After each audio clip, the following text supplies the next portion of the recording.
Well, Barrister Mbeseha, this tweet brings a lot of questions to mind, but then it shows that indeed the international community has been watching, and it seems their days of silence is coming to a close. Looking at these recent development, what are your thoughts? What do you see in the coming days? What do you presume would happen following this tweet from the chairman of the United States Senate? I think the government of Cameroon, that is the government of Mr. Paul Biya, is under intense pressure internationally because of these last elections. It does not even need hiding the facts. The facts are clear. Cameroon is part of the international community, not just because we live in the world. It belongs to different organizations that have different codes of conduct for politics, for human rights, and all things that you can imagine with. Nations come together into associations, call it ECOWAS, call it the United Nations or any other grouping, because you are bound by some guidelines. Since these elections, this vote passed in Cameroon. To the best of my knowledge, none of those international organizations has recognized, congratulated Mr. Paul Biya for winning the elections. But they have said something in general. We note that there was a presidential election, they say, and we note that there's a dispute. That's a lot in diplomatic language. Absent a recognition, absent a congratulation, there's something hiding somewhere, very, very dangerous. For a regime that has been there for 43 years, for a regime that has prided itself on all these measures of external support from world organizations and, of course, the United States. The United States is a powerful government. They have an embassy in Yaoundé. They create alliances, not for the sake of just creating. They want to do business with you. Whether that business is going to buy or sell something, or just exchanging security things, they have a meaning for that.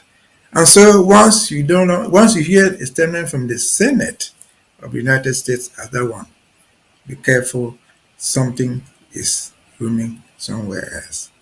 And when you hear the president, the State Department, this other than the State Department, other than the Senate, the State Department says this is a rogue regime, that they kill their own citizens, including Americans.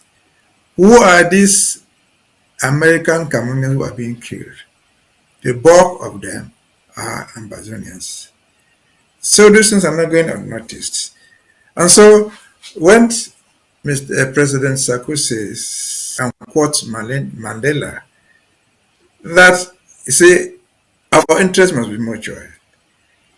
If I'm giving you something, you must be giving it. It also speaks a lot in the and it sees, it goes on to art. We're based in the United States. And as an individual tell you that was so complaints to the American State Department on what is going on to our people. They are aware of what is going on there. And so they know that people have been captured. I know so many, few of them, Amazonians, also who are American citizenship, who are locked up there in Yaoundé for doing nothing other than going to Cameroon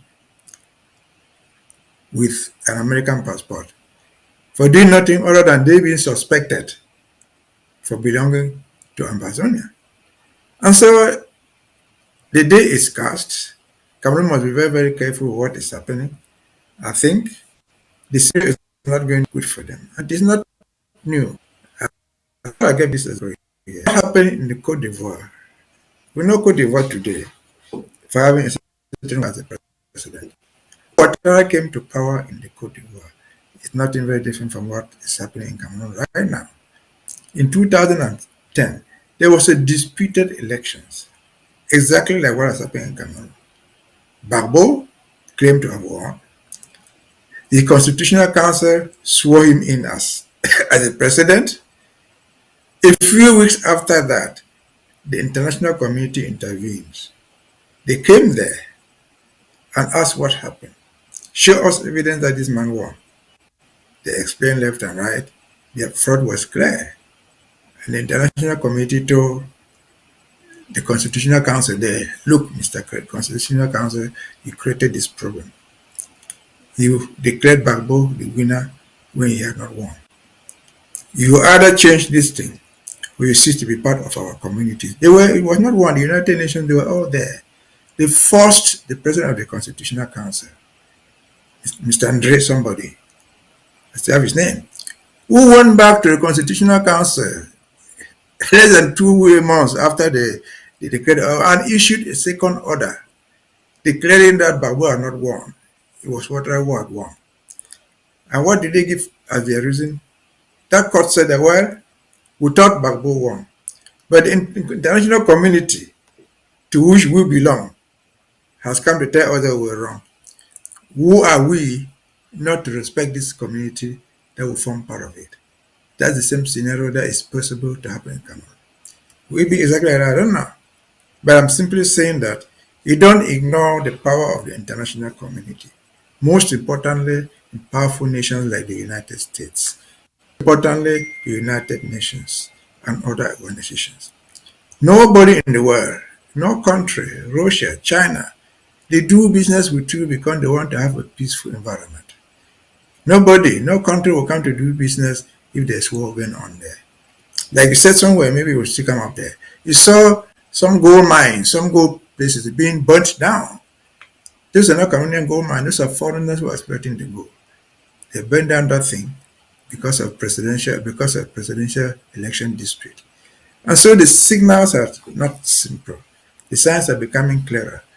You said that in your speech, you said something like the military, they are changing allegiance. They are.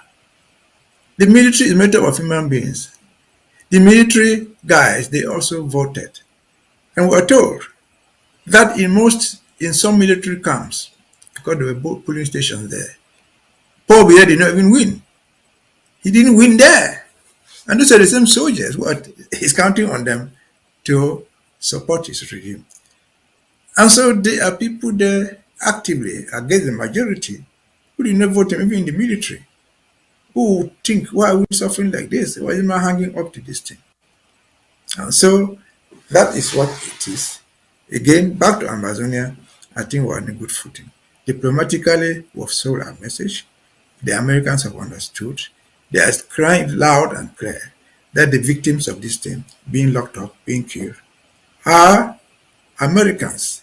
And I've said a good number of them who are locked up, so have been killed, were Ambazonians, though they carry Cameroonian passports. They died as Ambazonians, and they were also Americans by naturalization. And so if you hear that message, if you read what Parmen is saying, what the United Nations Secretary General wrote, very hard for quick, wise, it might seem very, very unprecedented. Take so people will end up fleeing from the country. That's what you. That's not what it's about. If you make truth or you want to enjoy President was there for 43 years. Who not like to action? They don't want to do it. They're afraid to do it again. Our laws are changing. Lockdowns are getting harder. The confidence they're trying to inspire is false confidence, purely false. They're trying to manufacture false confidence. And that explains their actions, deploying all the administration to go and convince people not to make civil disobedience. They are not convincing them not to march. They're asking them to not boycott the market, to not fail to open their stores, to not fail to go and drink in the bar. So what the mean government it is. And so again, diplomacy is the best. President Sako is on point. We in America were on point. And we're lucky, we said it many times. Our government in exile had the good luck to be hosted by the United States. That itself is a milestone. The United States, no matter what their presidents do, they change. The democracy is the idea here. You come in, you do your 4 years, good or bad, you get away. That should be replicated anywhere. If that were done, Bobby would have long since gone away 30 years ago. Because we're supposed to have done only 10 years. But he has been there. Several presidents have ruled America and gone back away. In neighboring Nigeria, no less than 4, 7 have been there. He hangs on there and thinks that the world is blind. No, it's never too late to make a change. It's not blind. The justice is never too late. It is coming and it is irreversible. That's what I was thinking about that. Over to you.